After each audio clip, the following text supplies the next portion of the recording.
Fala galera, beleza? Aqui é Diego Morini, preparador físico da Brasil Lutas, e vamos iniciar nossa série de lives hoje, tudo bem? Hoje nosso convidado especial vai ser o Diego Ribeiro, que é um dos técnicos da seleção brasileira de Taekwondo.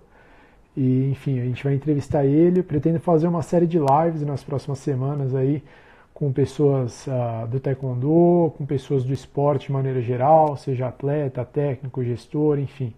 Aí eu queria um feedback também de vocês, às vezes, do que vocês gostariam que eu trouxesse na live, se é mais atleta, técnico, ou o que vocês gostariam de saber, enfim. Então a gente vai fazer uma série de lives aqui nas próximas semanas. Só esperando o Diego entrar aqui, tá bom? Opa, abraço Nicolas. Nicolas tá aí, técnico da Netinho, da Talisca. Opa, Débora. Abraço, Débora, tudo bem? Débora entrou aqui, atleta de para Taekwondo.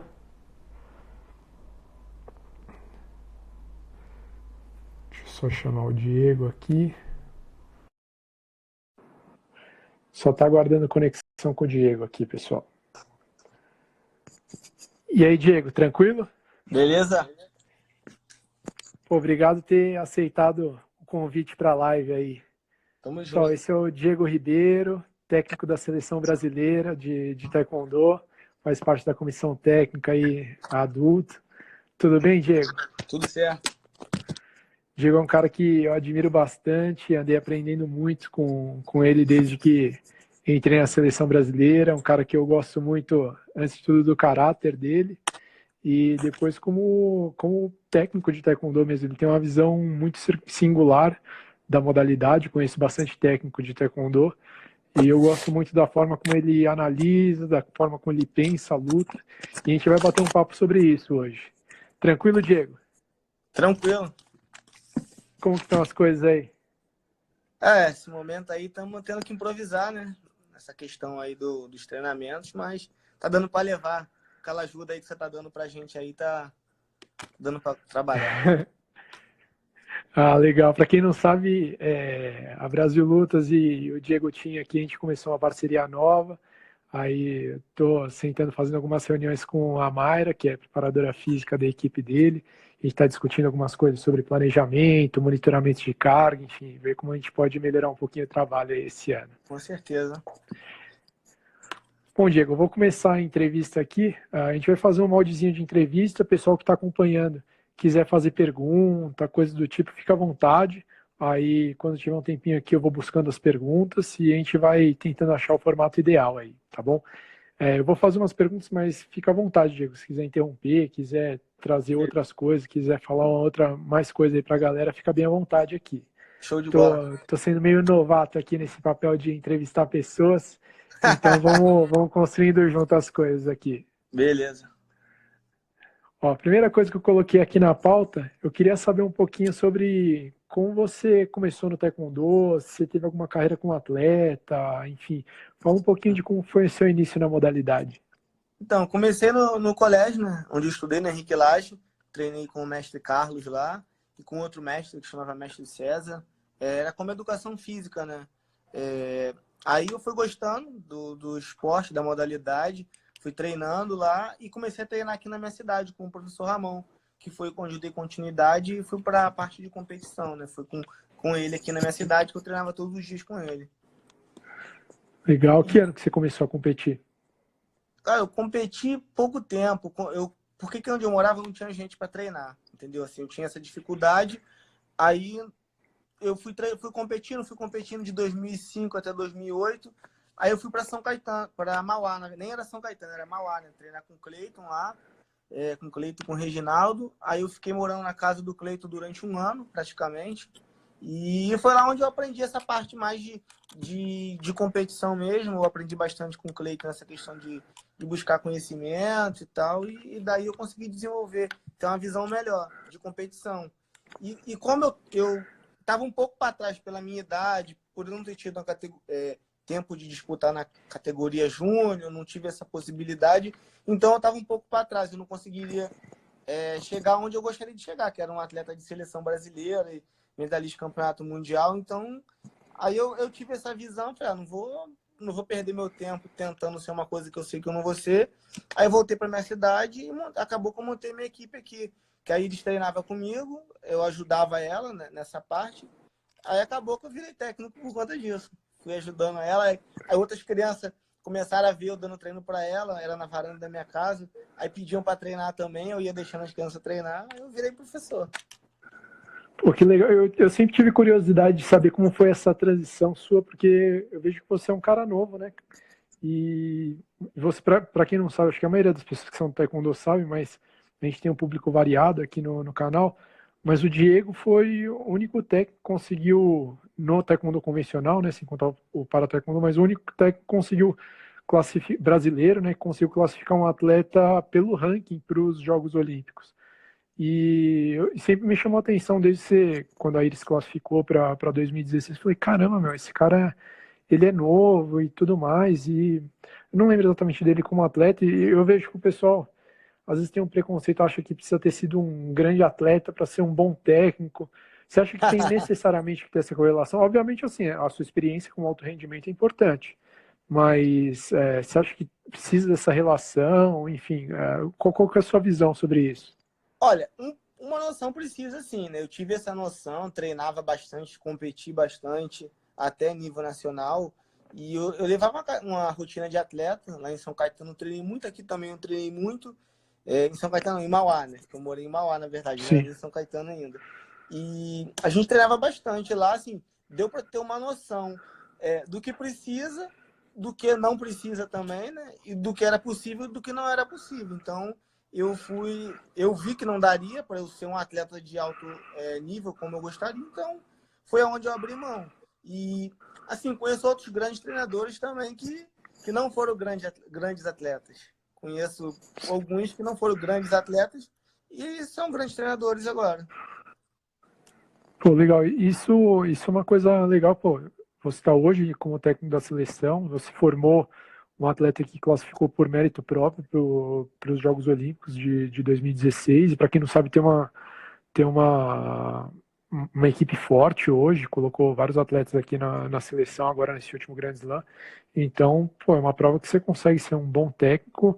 Obviamente, você tem que ter tido alguma experiência com alto rendimento, mas não necessariamente você precisa ter sido nenhum campeão mundial ou nada do tipo. Às vezes eu vejo, e eu vejo às vezes bons atletas, pessoas que foram bons atletas, mas como técnico necessariamente não são bons técnicos. Eu vejo até às vezes que atletas que foram muito excepcionais têm dificuldade de se comunicar com os mais mortais, assim, às vezes eles não entendem as dificuldades que as pessoas mais normais têm, assim, enfim, é uma impressão às vezes que eu tenho. Eu vejo bons atletas, mas quando fazem a transição para técnico, muitos deles acabam não conseguindo é, entender a dificuldade de fato do atleta. Acho que todo mundo tem o mesmo dom que eles Sim, então, tiveram, isso enfim. daí é uma coisa que eu aprendi com o tempo também, né? Essa questão de lidar com os atletas, cada atleta tem um jeito, então não tem como eu tratar todo mundo igual, um eu trato de um jeito, outro trato de outro, para não ficar desconfortável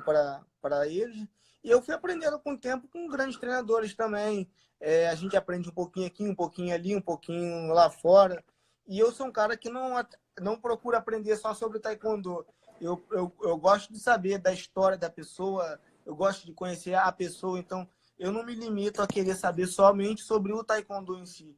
Então eu consigo aprender sobre personalidade, sobre como o cara pensa, sobre como o cara vê a questão do esporte, de outras coisas, questão de preservar mesmo o atleta, da questão de saúde do atleta. Então, isso tudo aí eu fui aprendendo com o tempo, né? Aquela questão de não botar o cara para se ferrar sempre. Enfim, isso eu fui aprendendo com o tempo com outros treinadores. Legal, bacana. Aqui a gente tem uma pergunta aqui, às vezes eu vou abrir uns parênteses. O Ricardo Filipim aqui, ele é um grande amigo meu, ele foi preparador físico lá na verdade, preparador físico lá no Pinheiros, a gente trabalhou junto. E ele também vem do karatê, treina jiu-jitsu, tem alguma experiência com artes marciais aí. Ele fez uma pergunta aqui. As artes marciais originalmente foram criadas para defesa e ataque com o intuito de subjugar o oponente. Com isso, o treinamento tinha como principal questão aquele famoso espírito do guerreiro. Aí ele pergunta: hoje existe uma modificação no treinamento visando a competição. como vocês veem essa diferenciação no treinamento? Acho que muito em relação à diferença do taekwondo mais original, vamos dizer assim, com um intuito mais marcial, com o intuito de defesa mesmo, enfim, essa construção do caminho, né? E a diferença hoje para a competição, como que você enxerga isso? Olha, é uma boa pergunta. Assim, eu enxergo assim, o cara, querendo ou não, o cara tem um sacrifício de se dedicar todos os dias, de treinar todos os dias, de fazer preparação física, então de perder peso, de se alimentar bem. Então, o cara já não, ele tem, querendo ou não, uma rotina dura, não é uma rotina fácil. E assim, a gente se adapta ao esporte, né? O nosso objetivo, quando o cara tá lá, o meu objetivo lá é vencer. Se o objetivo do taekwondo fosse buscar um nocaute, a gente ia treinar para buscar um nocaute. Hoje o objetivo é ganhar, não importa se for por nocaute, se for por ponto, se for por falta. O objetivo final da competição é vencer. Então eu levo isso como filosofia. A gente está lá com o objetivo, vencer. Lógico que eu sou um cara que busca sempre o jogo limpo. Eu não, se eu puder não me beneficiar também com coisas erradas na luta ali, às vezes até eu aviso o árbitro que ele errou de alguma coisa sem querer, às vezes eu aviso. Então é uma coisa minha. Mas o atleta é um guerreiro de toda forma, né? E a gente está lá para vencer. Então, independente de taekwondo, hoje é uma luta um pouco mais de menos contato, de mais buscando ponto, é isso que eu vejo. O objetivo final é vencer, a gente trabalha para isso.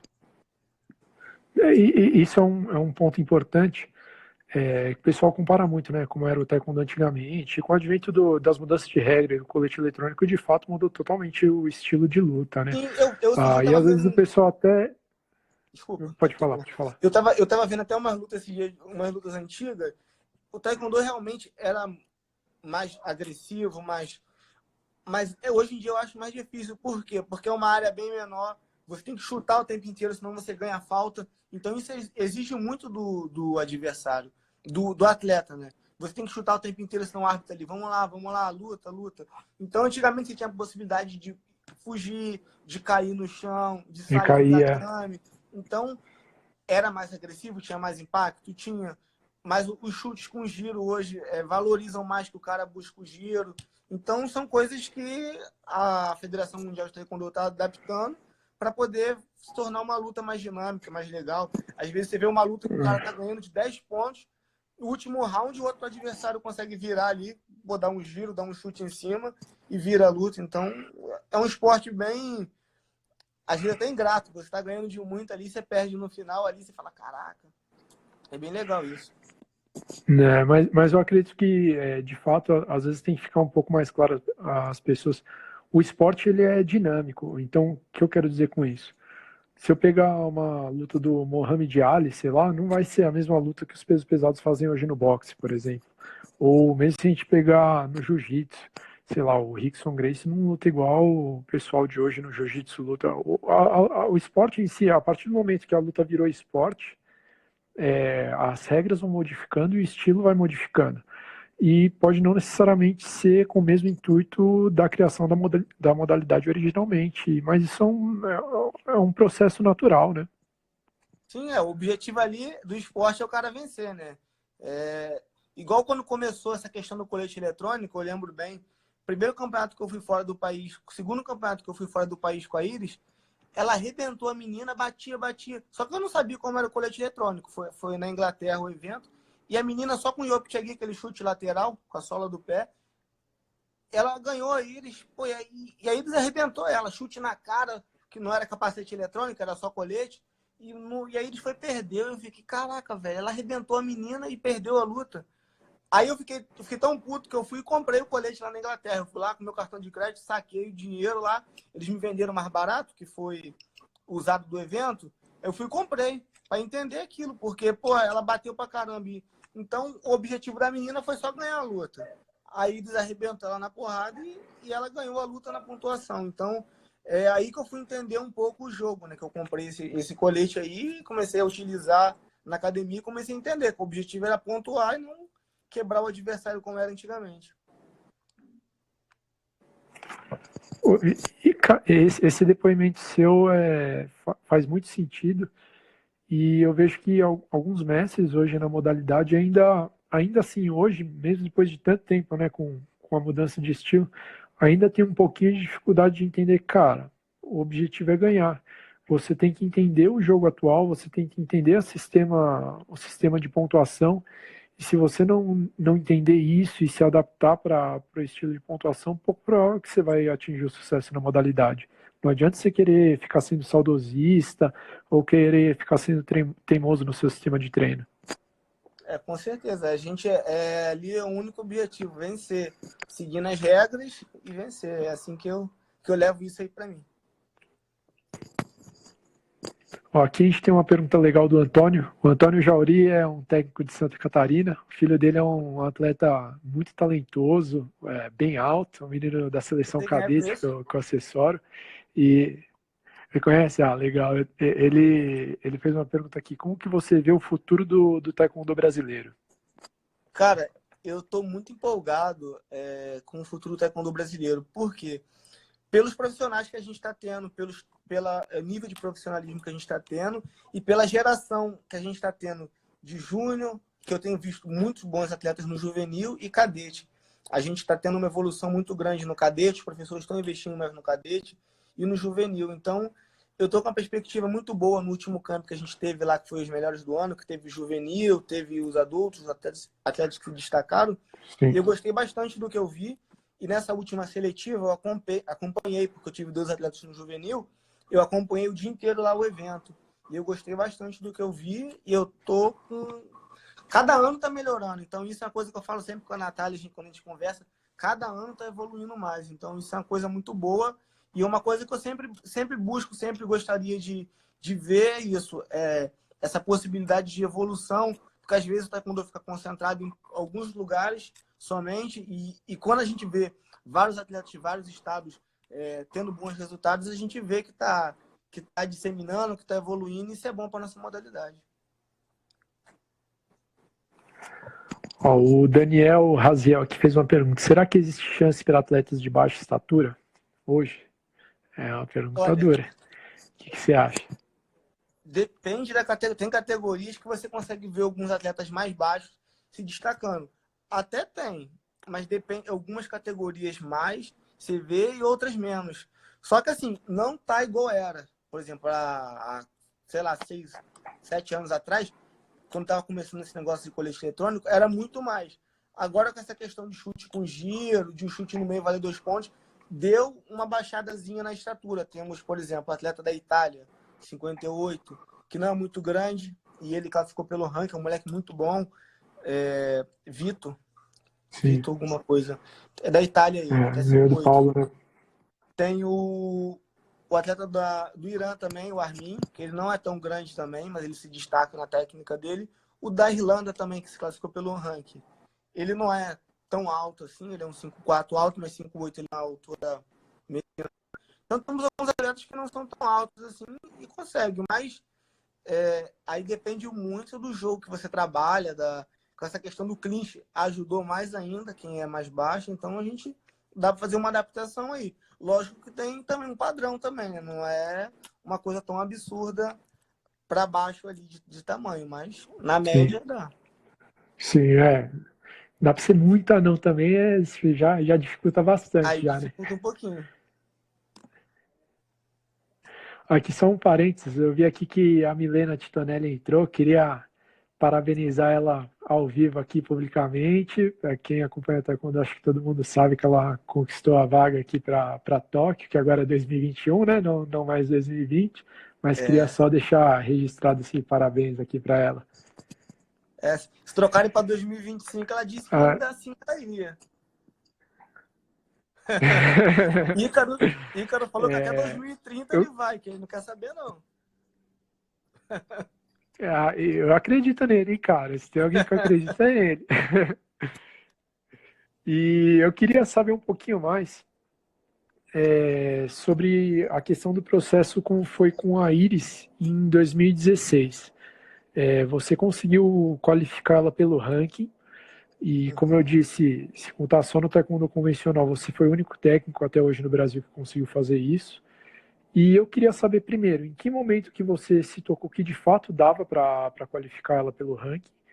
E que tipo de estratégia você usou? Como você selecionou as competições para qualificar ela? Enfim, como que foi esse processo de preparação para ela qualificar? Então, deu para ver que daria quando ela foi medalha no Mundial.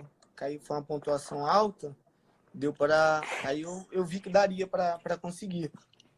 Aí eu comecei a. Porque ela não conseguia competir muito só no 46, que era muito puxado para ela. Aí eu fui alternando as competições, eu escolhendo 49, 46, para poder dar uma facilitada para ela também.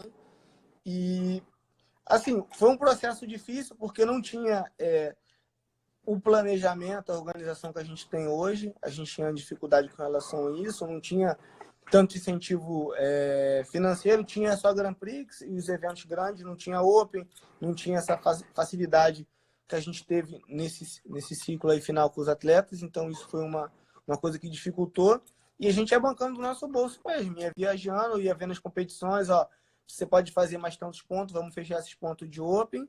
E foi o que a gente fez. Ela ganhou o Pan-Americano, que foi 40 pontos, aí teve medalha no Mundial, aí teve Jogos Pan-Americanos, aí no final a gente deu um boom ali só para garantir os pontos. E ela garantiu a vaga mesmo, foi no Mundial Militar, que eu falei com ela que ela precisava ser bronze, pelo menos. Aí ela pegou e foi ouro. Aí eu tinha certeza já. Eu tinha certeza também Pô, pela legal, e previsão de parabéns, resultado hein, que eu cara. tinha. Eu tinha a previsão também que, por exemplo, eu sei que dava porque a chinesa vai ser campeã, a chinesa vai ser prata, a mexicana vai perder para essa. Já fiz a chave lá, tá tranquilo, já garantiu. Quase que deu uma merdinha que Entendi. quase a coreana ganhou da chinesa nesse Grand Prix do México. Se ela ganha, dá uma merda ali nas minhas contas, mas aí deu tudo certo no final. Então você já, nas competições internacionais, tudo você já fazia meio que uma previsão dos adversários também, qual seria mais ou menos a pontuação que eles fariam, para daí Isso. aí você sabia se eles iam subir ou não. Entendi. Previsão de resultado. Na verdade, Não, eu fazia a legal, previsão isso é legal. do resultado mesmo, eu já fazia, porque dominava nessa época a chinesa, aí tinha outras atletas, tinha a coreana, mas dominava a chinesa, então a gente já fazia a previsão de que a chinesa ia ganhar. Então aí dava para fazer ali aquele bolo ali. Uhum. Não, legal, bacana. Isso é legal para dar uma, às vezes, não mas uma referência para alguns técnicos que estão com os atletas rodando internacionalmente. Pô, você conseguiu classificar um atleta pelo ranking, é legal saber o que você estava pensando, o que você fazia nessa época, que isso pode servir de referência para outros técnicos, né? Às vezes eu Cara, converso com alguns atletas que estão. Pode falar, pode falar. a minha visão agora é que a gente vai começar esse ciclo agora para Paris com chance de até mais de um atleta se classificar pelo ranking. A gente vai ter se não tivermos pelo menos um ou dois, a gente vai ter vários ali bem na porta mesmo, entendeu? Então a gente tem o Paulinho, tem o Netinho, tem o Ícaro, entendeu? Então tem o Maicon no pesado, no feminino. No feminino a gente não tem tantos atletas bem ranqueados ali, mas tem a Milena aqui nesse ciclo, ela já subiu muito, tá ali entre os top 10, top 2, se eu não me engano. A Talisca também estava, não sei se ela vai manter esse ciclo. Mas a gente tem alguns atletas que vão ter chance já de começar o ciclo com condições de brigar por uma vaga pelo ranking. Então, isso é uma coisa que a gente não teve. A gente começou o ciclo do zero e foi trabalhando, sem muito investimento, sem muito planejamento. E a gente tem essa possibilidade agora. Eu vejo que para esse próximo ciclo aí, dá para a gente ter um ou dois atletas, pelo menos, classificados pelo ranking. Eu sou bem otimista, na verdade. Se fizer um trabalho bem feito, cara, pelo menos o masculino, eu acho que dava para botar todo. Na verdade, eu acho que nesse ciclo, se a gente tivesse um aninho a mais para qualificação, a gente botava quase o masculino inteiro ali, cara, pelo Não, ranking. dá sim. Dava pra ir. É porque eu jogo sempre no pessimismo ali, eu não jogo no otimismo. Eu jogo, ó, dá pra dois, mas assim, dá pra ter quatro realmente masculino, mas eu jogo dois ali porque sempre se der ruim, deu ruim pra baixo. Não deu, se for bom, melhor ainda. Ah, legal. Eu vou abrir outro parênteses aqui para perguntas. O Daniel Lima, que ele é preparador físico, ele é psicólogo lá do NAR, trabalha com a gente, trabalha com os nossos atletas. Ele perguntou se atualmente os atletas da seleção estão tendo algum acompanhamento psicológico. Olha, Eu que eu acho que é sei, mais eles nas equipes têm individuais, né?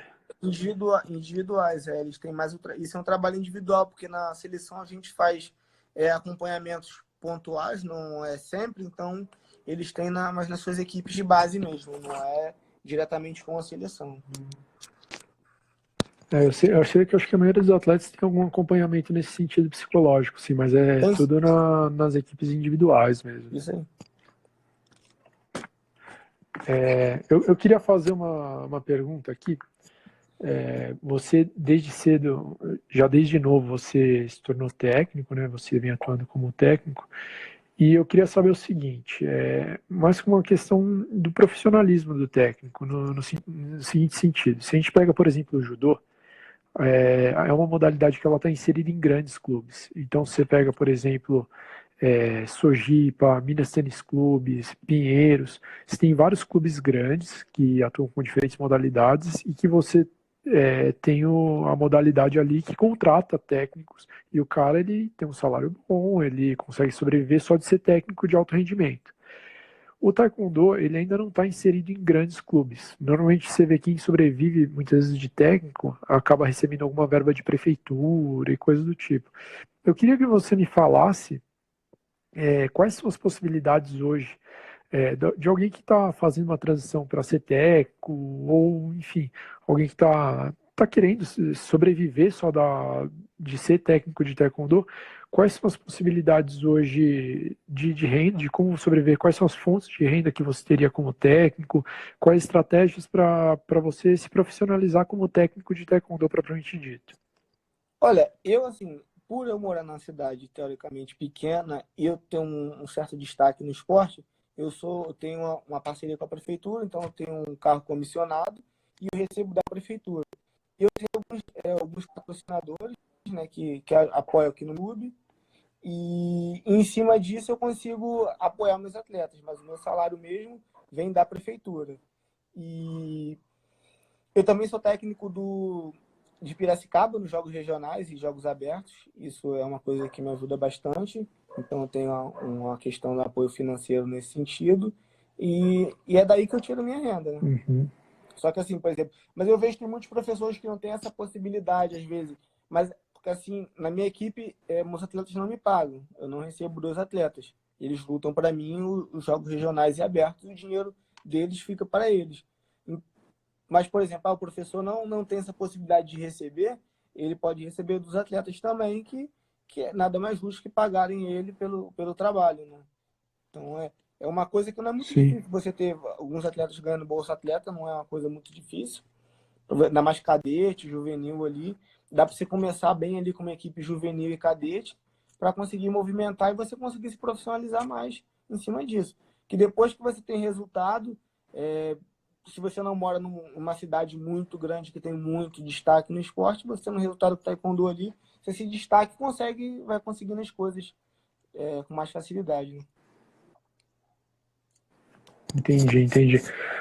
Então você daria meio que duas opções. Você mora em uma cidade de interior e vai pela prefeitura, ou você tenta botar os moleques para ganhar Bolsa Atleta e te pagar. Mais ou menos essa lógica. Mas assim, porque assim, eu nunca trabalhei, por exemplo, em academias privadas. Eu nunca trabalhei em academia privada. Eu não sei como funciona, não tem como dizer. Mas o Uhum. taekwondo é um esporte bem bacana, cara. Se o cara, por exemplo, o cara, eu quero ganhar dinheiro dando aula, eu quero ter uma equipe de competição. Se trabalhando numa academia num bairro mais bacana, eu conheço bastante gente que sobrevive, até num bairro intermediário. Porque o taekwondo é um esporte que você tem inúmeras possibilidades. Você não precisa só, teoricamente, chutar todo dia, socar todo dia, pular todo dia. Você pode fazer 1000 coisas ali e é bem divertido. Para quem gosta só de fazer aula, eu tenho aqui aula na minha academia, só aula para criança, e as crianças adoram. Pô, eu faço festa para as Uhum. crianças, faço atividades, e você tem muitas possibilidades. Não é um esporte que te limita a repetir as mesmas coisas todo dia. Você tem pulseira, você tem quebramento, tem salto, tem luta, então você consegue trabalhar de várias formas. Sim. No caso, eu vejo, acho que a maioria das pessoas que sobrevivem do Taekwondo, quem gera renda de fato não é alto rendimento. Na verdade, normalmente as pessoas me relatam que o alto rendimento dá custo, na verdade. Quem, quem traz a renda, na verdade, é o praticante, de fato, são especialmente criança, né? Que o alto rendimento muitas vezes é igual, vou ter que ir para o brasileiro, ou vou ter que ir para algum Open. Aí muitas vezes vai ter que sair do seu bolso isso daí. Mesmo se você cobrar dos seus atletas uma mensalidade, não sei se a mensalidade cobre todas as Sim. viagens que você faz. Vai ficar meio empatado no 0-0 ali. Então, mas é porque, como eu te falei, como eu vivo numa cidade pequena, dá para se destacar no esporte e a gente conseguir essas pequenas parcerias. Mas dá para sobreviver, né? E assim, que nem eu tô começando um projeto novo num local, numa área de risco, de vulnerabilidade social. Então, isso ali eu tenho certeza que eu vou ter bastante atleta nesse novo projeto e vai me dar mais destaque ainda na cidade. E como eu moro na cidade que não tem muito destaque esportivo, teoricamente eles têm que dar uma certa atenção ao meu trabalho. Entendi. Aproveitando esse gancho, para quem não conhece você faz um trabalho em uma área de bastante vulnerabilidade aí, seus atletas de maneira geral vêm de famílias mais carentes e tudo mais. E o Taekwondo, para você se destacar hoje, você precisa competir pelo menos a nível nacional. Então você tem que rodar o país, tem que no mínimo ganhar, sei lá, o seu Open regional e o Grand Slam, no mínimo, né? Sim. Mas na prática você vai ter que ganhar outras coisas, vai ter que ganhar estadual, Estadual. brasileiro, enfim. E tem um custo para você rodar tudo isso, E como que você, sendo que eu imagino que a família desses atletas não vai ter dinheiro para bancar uma viagem dessas, como que você lida com isso? Como que você resolve esses problemas aí? Então, como eu disse, eu sempre paguei, assim, sempre paguei tudo. Eu tenho patrocínios, tenho meu dinheiro, sempre já ia me programando o brasileiro. Eu tenho 4 atletas, quem não tem dinheiro, eu sempre ajudei. Só que agora, eu não trabalho mais assim agora, eu não pago tudo. Se o cara, eu falo pro cara, ó, meu irmão, se vira. Chegou na hora, o cara, professor, eu tenho X. Beleza, você correu atrás? O que você conseguiu? Eu tenho isso. Eu completo pro cara. Eu tenho o dinheiro para inscrição pro hotel, aí eu dou a passagem. Então, eu deixo o cara correr atrás primeiro. Meu irmão, vende uma rifa, faz um bingo, vamos fazer uma atividade na academia para levantar um dinheiro, dou um prêmio para eles fazerem uma rifa. No fim das contas, eu vejo o que eles conseguiram e eu completo com o que precisa, entendeu? Mas eu já me programo em cima disso. Depois que o cara conseguiu o Bolsa Atleta, aí eu deixo por conta dele, ó. Não conta mais comigo, só se for uma coisa internacional. Aí a parte de eventos nacionais já fica por conta dele, eu já não meto mais a mão, já não recebo dele também.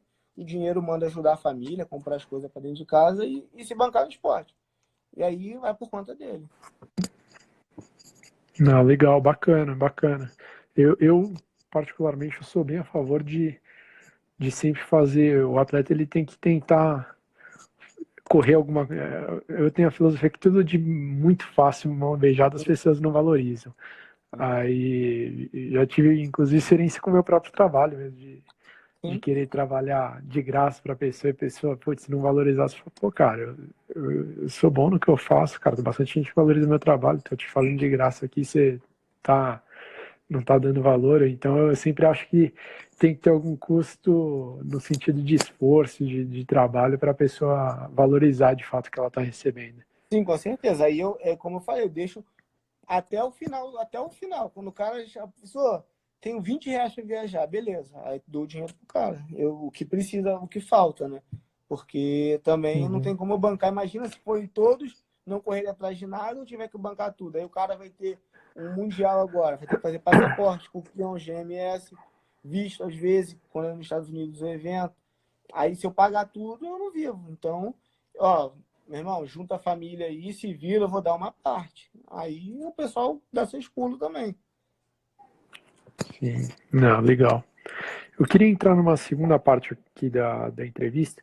Essa primeira parte eu estava perguntando muito relacionado à sua história, especialmente eu tinha bastante curiosidade nessa sua transição como técnico. Eu sei que você virou um cara um técnico novo, né? Você, pô, com a sua idade de técnico de seleção. Quantos anos você tem, inclusive? Desculpa a 33. pergunta. 33, pô, 33 anos já é técnico da seleção nacional, isso é bastante coisa, né? E agora eu queria entrar numa segunda fase que é focado mais na seleção brasileira desde que você começou como técnico da seleção nacional, propriamente dito. Então, quando você entrou em 2017, né? Ou Em 2018? 2017, na 2017, né? verdade, eu fui técnico no Campeonato Mundial. Que Aham, eu fui como técnico da seleção brasileira, foram outros técnicos, e nesse ano eu não era oficialmente da seleção brasileira ainda. entendi. Aí, em Aí 2017, eu fui 2018 que entrou técnico, como oficial. sim, 2018. Tá. Quando você assumiu como técnico, junto com o Cleiton, com o Reginaldo, quais você via como os principais desafios, as principais dificuldades para a seleção como um todo? O que você encarou como maior desafio? O que você via que era a maior dificuldade nossa? Olha, eu vejo assim, a gente tem muitas dificuldades ainda, né? Questão de fazer um planejamento que atenda bem a todo mundo é uma grande dificuldade que a gente tem, mas a gente está conseguindo trabalhar, padronizar um pouco mais o nível de treinadores e de atletas, porque a gente às vezes vê uma diferença. Lógico que o cara não existe atleta ruim, eu não falo isso. Às vezes o cara chuta todo torto, mas o cara faz o ponto e o objetivo é ganhar. Então o objetivo final ele alcança. Só que às vezes se o cara melhorar um pouco mais na parte física, que é o que você até acompanha às vezes uma diferença de nível muito grande na seleção, na Sim, parte técnica também. Então foi uma coisa que eu pensava, pô, como é que a gente vai fazer? Como é que a gente vai fazer? E conforme a gente foi tendo mais treinamentos durante o ano, a gente foi conseguindo adaptar isso no treinamento com os atletas. Porque, assim, para mim, que já viajo quase todo mês, agora estamos parados aí, mas a gente está sempre viajando, sempre acompanhando eventos, sempre fazendo intercâmbio, vendo outros atletas. É difícil estar acompanhando que quando a gente descobre uma macete aqui na Europa, a galera já está fazendo, e na Ásia a galera já está fazendo, até chegar para a gente sempre fica um pouquinho atrás com relação a isso. Então, é difícil. Imagina para um técnico que não tem essa oportunidade de estar viajando, que não tem essa oportunidade de estar acompanhando os grandes eventos. Você vê a sim, luta, você não vê o cara treinando na área de aquecimento, o que o cara está treinando, não vê os dias de treino, a galera treinando, igual a gente ficava lá no Mundial acompanhando. Então, sim. essa era minha maior preocupação, de como a gente ia conseguir nivelar mais para a gente ter atletas com muitos potenciais que eles conseguissem alcançar mais coisas. Né? Tá. E quais você acha que são os principais desafios atuais? O que você acha que mudou, ou se mudou, ou se não mudou, por exemplo, os desafios principais quando você assumiu como técnico e os desafios principais hoje? O que você acha que mudou e o que não mudou? Olha, eu acho que mudou bastante. Eu acho que o Taekwondo, nesses 2 últimos anos, a nível de Brasil, evoluiu bastante. A nível de. A gente tem a gente vê outros atletas se destacando que não são dos grandes centros, que não são das equipes que já têm muita tradição. Então, isso é uma coisa que eu fico feliz, que eu sempre fico brincando com a Natália. Pô, a gente tem que evoluir, tem que ter curso, tem que ter preparação para os técnicos. Então, isso é uma coisa que quanto mais eu vejo, mais eu fico feliz de ver outras pequenas equipes com atletas que seja um na seleção, mas o cara vai lá e ganha, o cara leva 3, um ganha, então isso é uma coisa boa. Eu acho que a dificuldade que a gente tem ainda por exemplo, tem atletas que são muito bons, mas eles não têm uma equipe que eu digo, de pessoas para treinarem com ele. Porque não adianta Sim, você dizer que é Highlander, que você vai chegar lá e vai fazer acontecer. Você pode ser bicampeão mundial, mas se você poderia ser trio tetra, poderia ser bicampeão olímpico também, ou poderia ganhar todas de 20 pontos. Então, eu quero dizer que sim, você poderia mais, entendeu? Você poderia ter um atleta muito bom, que está tendo bons resultados, mas se ele tivesse uma estrutura, ele poderia ter mais ainda. Então, é isso que é uma coisa que é difícil, que às vezes o cara é muito bom, tem ali um ou dois na equipe dele muito bom, mas ele não tem uma equipe. Ou 2 caras do mesmo nível que ele, 3 caras do mesmo nível que ele, que consigam treinar com ele para poder ajudar, né? isso eu acho que é uma dificuldade específica das lutas, né? Porque você pega a corrida de rua, sei lá, cara, se ele tiver uma planilha decente e força de vontade, ele vai chegar longe, né? E, Agora, no Taekwondo, cara, se você não tem mínimo de sparring, se não tem. Acho que quanto maior a quantidade de sparring, mais alto o nível deles, melhor o seu nível competitivo. E a gente está chegando no nível de profissionalização que, se não tiver uma visão minimamente planejada da questão tática, de planejamento técnico-tático, uma estrutura de treino físico, também você vai ter bastante dificuldade em relação aos seus oponentes, né? sim, e isso é uma coisa que eu falo até por mim, dessa questão, porque eu, como moro numa cidade pequena, eu não tenho muitos atletas. Eu tenho até um nível razoável de atletas na seleção, graças a Deus sempre tenho colocado, mas eu não tenho muitos atletas porque eu não tenho uma população muito grande aqui. Então não tem como eu ter essa rodagem para poder tirar, tirar bastantes atletas da quantidade, né? E por isso, essa demanda também que eu queria, esse projeto novo que eu fiz, com esse intuito de ter mais praticantes, ter mais pessoas treinando taekwondo e desse grupo eu conseguir tirar mais atletas e eles treinarem entre eles e todo mundo evoluindo.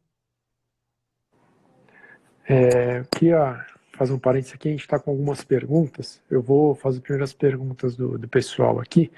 O Dudu Pimentel perguntou: qual é a sua perspectiva para a sua carreira profissional? Olha, é uma parada que, assim, a princípio eu quero continuar podendo contribuir com o taekwondo brasileiro, contribuindo, e também essa parte que eu faço na minha cidade também, que para mim é muito importante, esse trabalho social e de rendimento. Então, eu gostaria de poder Uhum. continuar até eu encerrar minha carreira como treinador morando aqui, morando no Brasil, contribuindo com a minha cidade, com o meu país, com o trabalho que eu faço. É, já tive algumas propostas, algumas possibilidades, mas a princípio eu quero continuar fazendo o que eu gosto de fazer no Brasil e na minha cidade, de preferência. Legal, bacana, bacana isso. O TKD Marco 11 aqui perguntou ao Diego qual foi a competição que ele achou mais importante para a carreira dele. Caraca, pergunta difícil, hein? Fácil essa, hein? Oi? Essa é muito Fácil difícil. essa, hein? Olha, eu vou te falar uma. Foram algumas, assim, mas eu vou destacar alguns momentos assim, que eu fiquei muito tenso e nervoso, assim, com a preocupação da cobrança. Jogos Pan-Americanos foi bem tenso para mim, agora do ano passado. E esse qualificatório olímpico também eu fiquei bem tenso lá, por conta dos nossos atletas serem os primeiros de todas as categorias e o medo de repente, de acontecer uma infelicidade, não classificar. A gente teve um resultado que eu fiquei muito chateado, que foi o da Talisca ali. A gente teve a arbitragem, na minha opinião, influenciou um pouco no resultado final ali. Eu não gostei de algumas decisões do árbitro. E esse evento eu fiquei muito nervoso também. A gente teve a luta da classificação com o Netinho, que foi bem difícil, assim, teoricamente seria uma luta fácil. Eu sabia que não seria, mas teoricamente, para quem acompanha Taekwondo, acharia que seria. Eu sabia que não seria, que ele já tinha ganho desse menino. Ele ganhou desse menino no ano passado de 20 pontos de diferença no Presidente Cup. Foi uma luta bem tranquila. Então, Entendi. eu fiquei muito nervoso. E nos Jogos Pan-Americanos, na final com o Netinho lá, que naqueles últimos segundos eu falei para ele fechar, para ele abrir a base, ele foi fechar, e o cara deu um giro e quase pegou no rosto dele ali. Até hoje eu não consigo ver o vídeo. Eu vou ver o vídeo, eu fecho o olho de nervoso. Foi bons exemplos esses que você deu. Aqui o professor Robson Silva perguntou: existe algum programa para o interior dos estados brasileiros para incentivar e conseguir mais adeptos? Olha, Acho que com isso é relação mais de. com a Natália, né? Não sei se você sabe de alguma coisa. Não, assim, eu não sei, assim, exatamente, mas é uma coisa que eu peço muito, eu gostaria muito que tivesse, não para conseguir mais adeptos, que aí é uma coisa que vai depender do professor mesmo, do trabalho que o professor faz. Mas o que eu gostaria, assim, que tivesse um pouco mais é de treinamento para professores que tenham interesse de trabalhar com esporte de rendimento, que seria até atletas. Mesmo que fosse a nível estadual, para o cara começar a ver como que é, às vezes o cara começa e não gosta depois, mas é uma coisa que eu gostaria muito que tivesse. A gente tem trabalhado em cima disso, tem conversado bastante com a Natália, porque o objetivo que eu gostaria era de ter bastante equipes disputando a cenário nacional. Talvez a gente tivesse um campeonato nacional interclubes, com várias equipes, enfim. E isso é uma coisa que eu busco muito, uma coisa que eu, se Deus quiser, ainda vou ver isso no Taekwondo brasileiro, é essa preparação, igual a gente teve um curso para treinadores, infelizmente não foi muito tempo, mas eu queria um trabalho mais específico de preparação para treinadores, para desenvolver os treinadores mesmo, que seria no interior, que seria da capital, aí teria que ver como seria feito. Uhum. Eu concordo com você. Eu acho que a grande saída mesmo é tornar o taekwondo mais competitivo entre as equipes. Eu acho que a competitividade ela aumenta muito o, o nível nacional da modalidade. Um exemplo é a Coreia, né, cara, que tem muito praticante e, pô, pra você ser campeão coreano ali, acho que tem uns campeonatos continentais que é mais fácil do que o coreano ali, né? Não, às vezes a Coreia me dá raiva, porque às vezes eu vou, o cara tá lá, tem o top 1 do ranking mundial, eles pegam e mandam um atleta sem ranking pro campeonato mundial, e você fica, os caras são doidos, aí o cara vai lá e ganha o mundial, o cara não tem nem ranking. Então, eles têm essa possibilidade. É impressionante.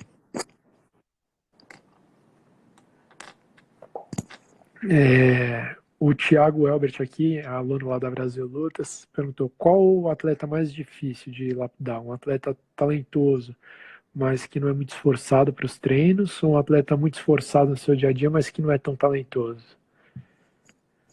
A segunda Pergunta opção, difícil também. não, mas eu prefiro a segunda opção, que seja mais esforçado e não tão talentoso, que dá pra gente criar uma estratégia ali. Porque quando o cara não quer, não adianta. Quando o cara não tem vontade, até ouvi uma coisa uma vez, que a Natália que me falou isso, até a lei do tatame.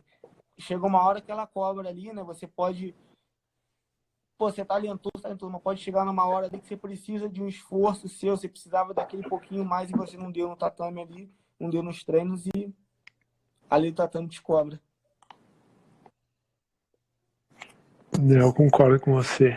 O problema é quando o cara talentoso começa a se esforçar. Aí, quando o cara talentoso se esforça, a gente tem que sentar e chorar só.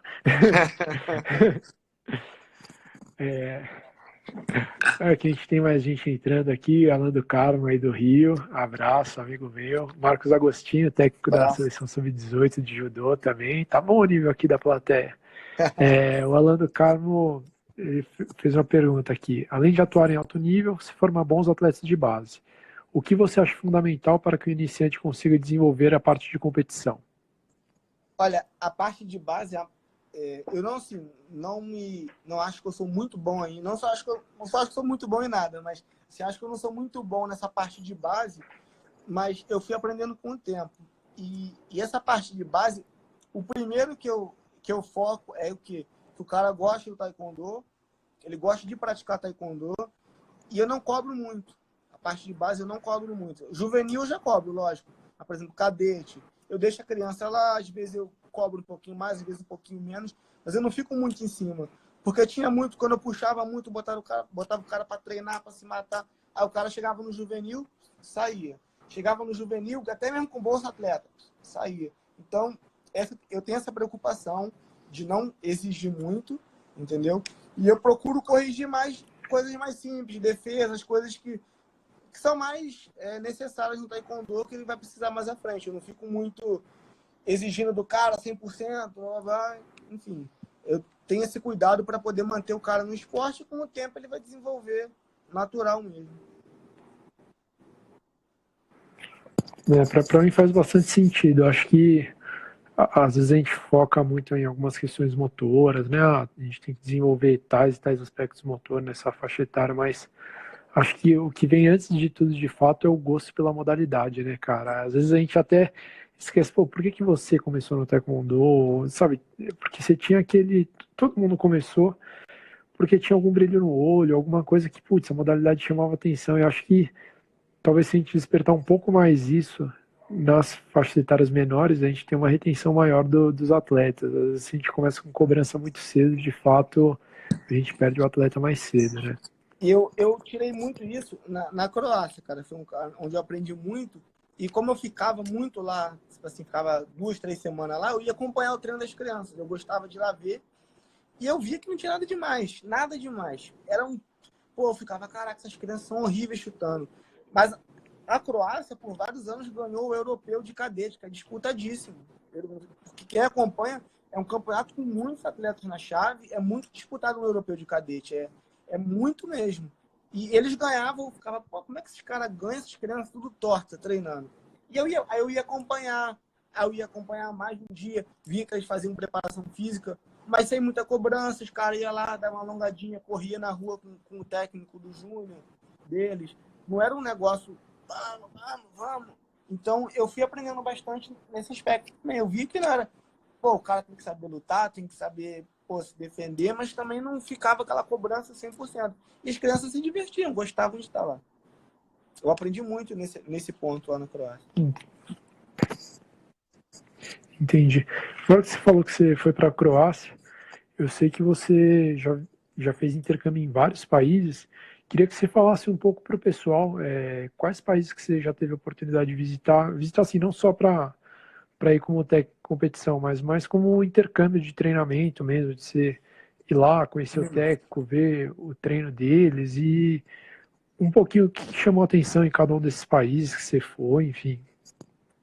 Então, eu comecei fazendo intercâmbio na Croácia, né? Que foi bem bacana. Foi um ano que eu fui até para a Croácia Open com a Iris, ela ganhou, foi no 4-9, foi bastante lutas lá. Foi em 2011. E a gente fez uma amizade boa, eu comecei essa questão de intercâmbio, 2012 isso. E foi onde eu mais aprendi na questão de taekwondo mesmo, de como criar um plano, de ter uma metodologia, que ele tem um método de trabalho. E eu busquei em cima do método dele, adaptei o meu, mas é onde eu me baseio ainda.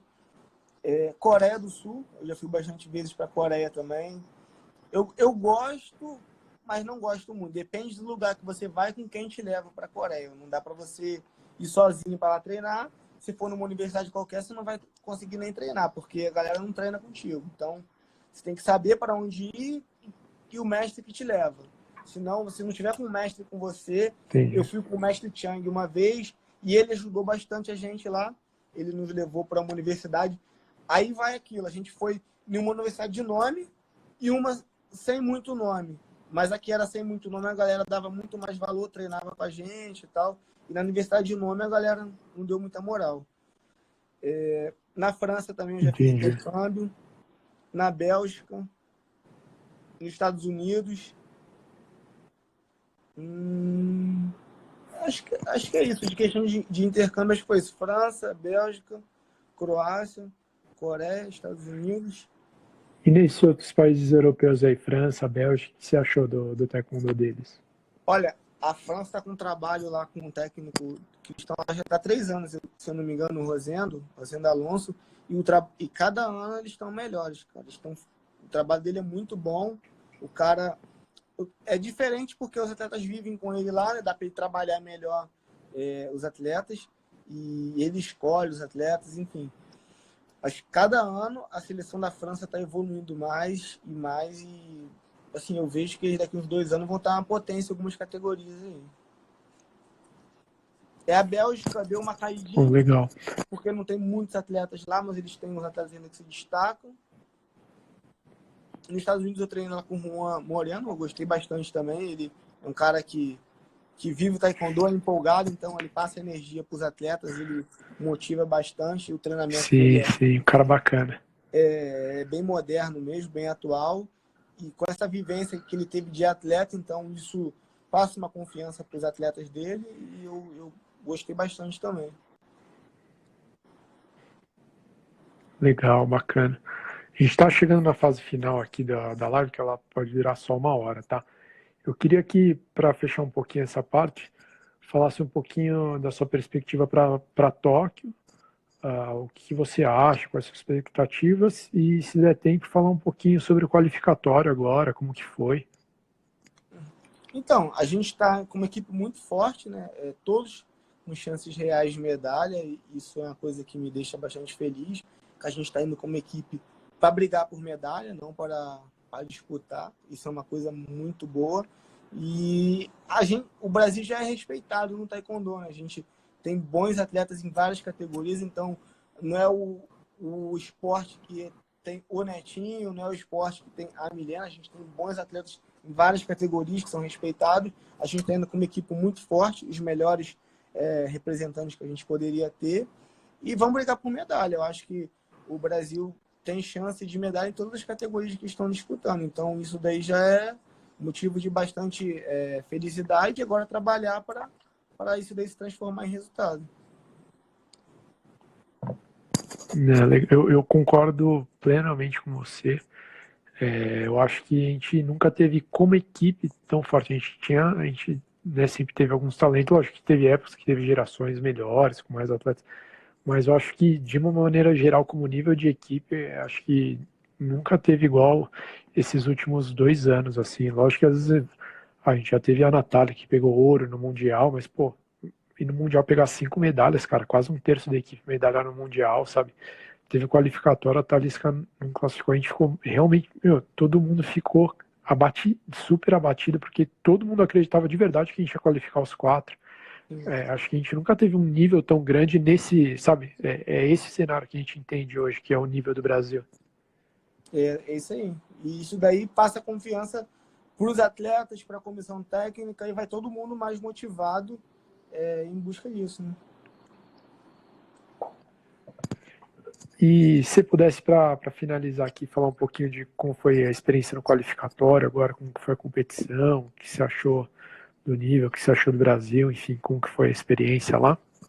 Olha, eu vou dizer assim, foi bastante tenso, como falavam, é muito tenso, a gente tenta, com essa experiência nossa, a gente tenta não ficar, mas é muito tenso, porque além de ser uma cobrança muito grande, estamos representando o Brasil, é o sonho do atleta ali, né, cara? É o sonho de cada um ali, aquilo que o cara se dedicou 4 anos, e você está fazendo parte daquilo, então você se cobra bastante, porque um erro seu ali pode comprometer o sonho da vida de um atleta, então é uma coisa que me cobrou muito, eu fiquei muito triste pela Talisca não ter conseguido a vaga, fiquei muito mal mesmo, e fiquei chateado com a arbitragem, até conversei com alguns árbitros, amigos meus depois, com relação à postura do árbitro no final ali, ele deu uma ou 2 faltas ali que ele foi muito rígido, deixou de dar algumas faltas para a adversária dela, na nossa opinião.